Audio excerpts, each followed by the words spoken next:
Welcome to the Stronger, Fitter, Happier podcast. On today's podcast episode, I'm going to be reading out something I wrote down, and it's my thoughts on how to be happy. So it's a question actually. Is this the way to be happy? I don't know. Let me know your thoughts after you've listened to the rest of this episode and hit me up. So you can reach me on any of our social media platforms. So you can find us on Facebook, Instagram, YouTube, wherever you want, and hit me up in the comments or in the direct messages. So at Body+beyond UK is everywhere. That's all of our platforms. And you can also email me at podcast@bodybeyond.co.uk. I hope to hear from you after you listen to this episode. Okay, so let's get started. So what I'm reading out today is something that I send out in our newsletter. So we have a weekly newsletter, which you can sign up at on our website. So it's bodybeyond.co.uk/emails. And that's how you get on the list. So this is what got sent out this morning on the 4th of May, 2020. So the title read, "Is this the way to be happy?" And what I wrote down was, as my vision in life and vision statement for Body and Beyond is to see a world with truly happy and free people, I'm constantly watching and reading and listening to people talk about happiness and freedom. One of the best quotes I've heard on this topic has to be this one by Mahatma Gandhi. Happiness is when what you think, what you say, and what you do are in harmony. I totally agree with it. To be able to do that is real freedom, and that freedom to be yourself helps create internal happiness at a deep level. The problem with this statement though is that it can often be misinterpreted. It's often interpreted as true happiness is when you think, say, and do what you want. That's simply not true. Take this for example. I'm thinking I want a body I'm happy with. I'm saying I will achieve a body I'm happy with. I'm doing, I eat what I want and I exercise how much I want. I am thinking and saying and doing what I want. However, I am conflicted, and as a result, I'm not happy. However, if I change this to thinking I want a body I'm happy with, saying I am working towards a body I'm happy with, doing I am eating and exercising in a way that will allow me to have a body I'm happy with, what I think, say, and do are in harmony. I still don't have the body I want. However, I am happier and at peace, simply because the harmony between the three.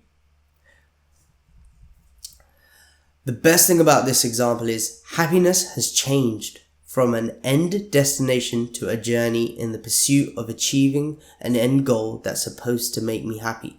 I'm going to read that again. The best thing about this example is happiness has changed from an end destination to a journey in the pursuit of achieving an end goal that's supposed to make me happy. Now let that sink in.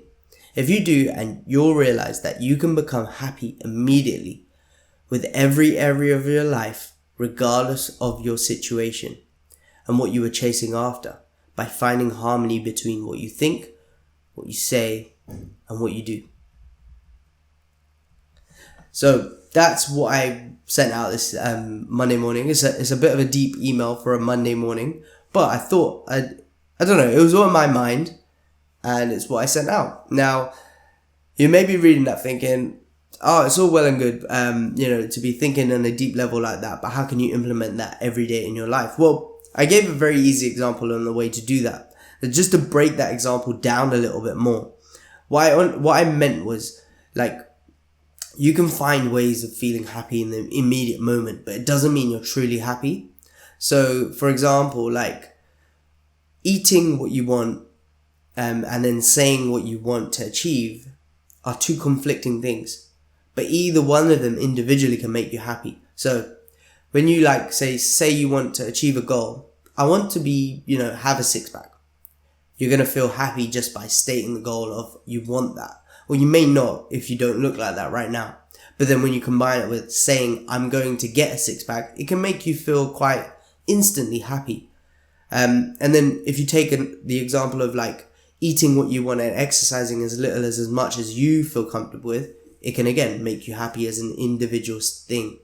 When you combine the two, if they don't marry well together, in terms of like you want to achieve a goal but you're not doing the things that will get you to achieve the goals, it will make you unhappy. So what I was getting at was, say like you want to achieve the six pack still, but then your goal of like, you know, you're then like eating in a way that will help you achieve the six pack. You may not individually on its own what you're doing, like let's say you have to eat really well, exercise quite often, you may not love that process all the time. Sometimes it makes you feel good. Sometimes eating vegetables and lean meats and that will make you feel good. But then the other times you may want cake, you may want biscuits, you may want chocolate. And I'm not saying you can't get that by achieving six packs. That's for another video. But what I mean is that at that time, sometimes will bring you happiness and sometimes it won't. But if you are able to marry that, what you're doing with what you're saying and what you're thinking in terms of like, you know, I'm going to achieve my six pack goal, I'm on my way of doing it, then you feel happy with all those three things working together, because you're working and actively working towards a goal. You're chasing something that the process of getting towards a goal is making you happy. It's not even the end goal in the end. It's that all three things are working together. You're enjoying the process. Everything's working well together. And that's the way that you could be happy, and you could apply this to all areas of your life is what I'm trying to get at. So let's say, for example, you want to, I don't know, buy a house. Now, when you're working towards getting the house, you're saying you want the house, you're doing things that get you towards the house, all those three things together will help you achieve the goal and will help you feel happy in the process. Now, to get the house, you have to save, you have to work hard, you may have to do 2 jobs. Certain elements of that you may not enjoy, certain things you will enjoy, certain things will make you happy, some things won't make you happy. But if all of those things work well together, then ultimately you'll be happier because you know you're actively working towards the goal. So you're making sacrifices and still achieving the goal. And that's ultimately what I'm trying to get at. You can't have it all in terms of like, you can't have it all, but then all those things conflict. You have to have it all in the sense that they all work well together, but individually those components may not be ultimately what you want for the long term. But for the like kind of, you're making some sacrifices to achieve the end goal, and that can often, that pursuit of the goal or the pursuit of the end goal that will ultimately make you happier is what makes you happy during the process of chasing your end goal. I hope I haven't confused you with what I was saying. Let me know anyway. Like I said at the start of this intro to this, hit me up after you've listened to this podcast in full. Let me know your thoughts. Let me know, spark some conversation with me. I'd love to know your thoughts in the comments, wherever you're listening to this, watching this, or just simply message me, send me an email at podcast@bodybeyond.co.uk, and I'd love to hear from you. I'm over and out for today. I hope you enjoyed that episode. Take care.